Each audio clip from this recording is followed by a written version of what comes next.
On the 11th of November, 2024, one of the most famous names in the history of the automobile did something no healthy carmaker had ever done on purpose. It stopped. Not one slow model, not one factory, everything.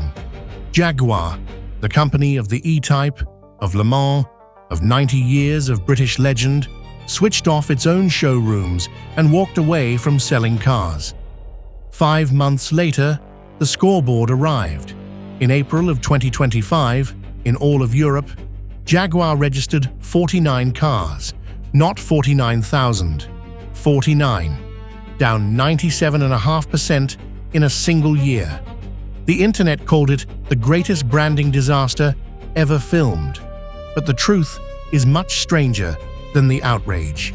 The empty showrooms were not the accident. They were the strategy. This is the story of the company that deleted itself on purpose to survive. Here is what the outrage machine never told you.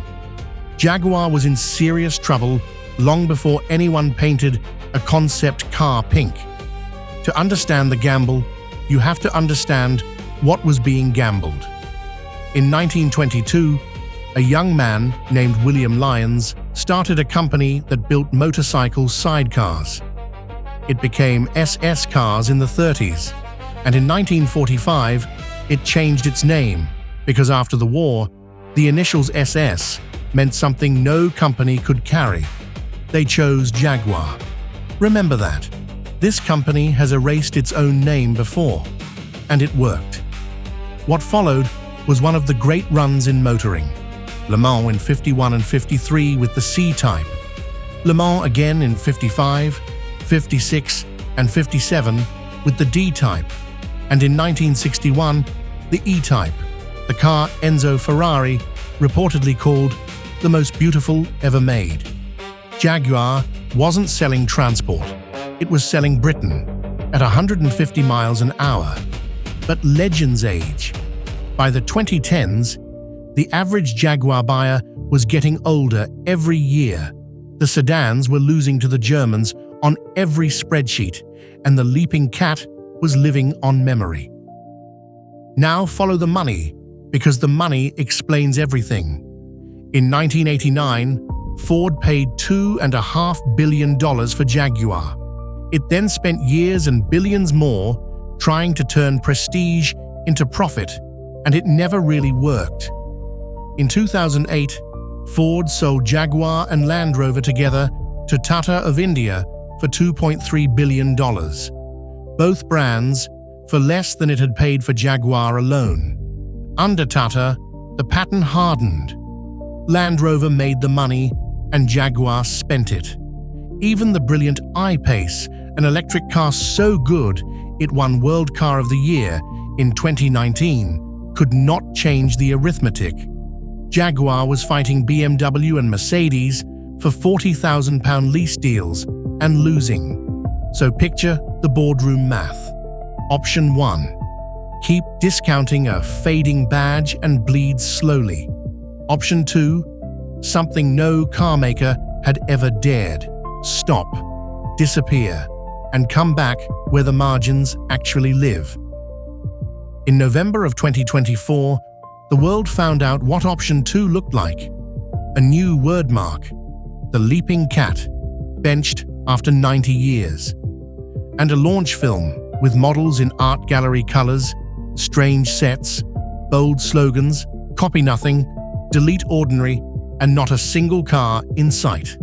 A car company had made an advert with no car. The internet did not take it calmly. Elon Musk replied with 5 words: "Do you sell cars?" Jaguar's managing director, Rawdon Glover, went on record defending the campaign against what he called vile hatred. And then, at Miami Art Week in December, the reveal, the Type 00, a monolithic concept car in shameless millennial pink. To half the world, it was heresy. To the other half, it was the first interesting thing Jaguar had done in 20 years.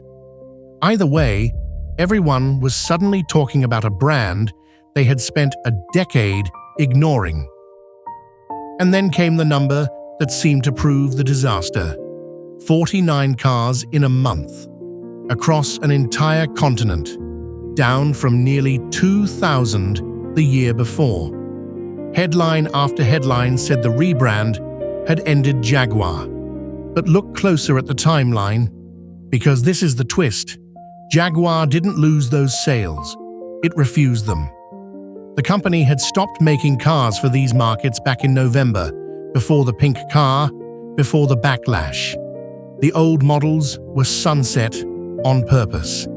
You cannot sell what you have deliberately stopped building. Those 49 cars were the last leftovers trickling out of the pipeline.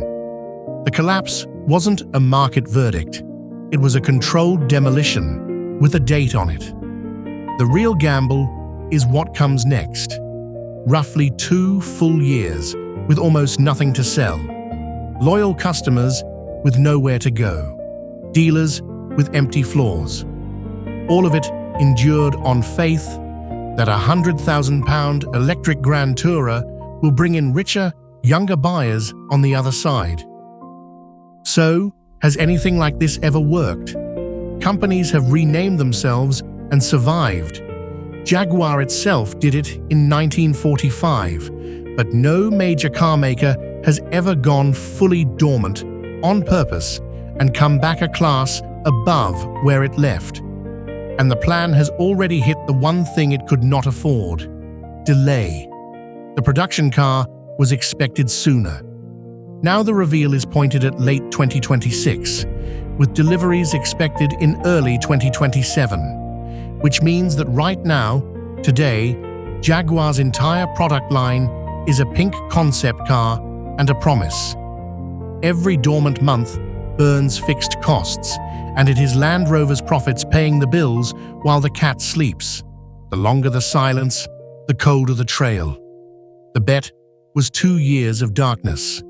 The delay is quietly stretching it toward 3. So what is this really?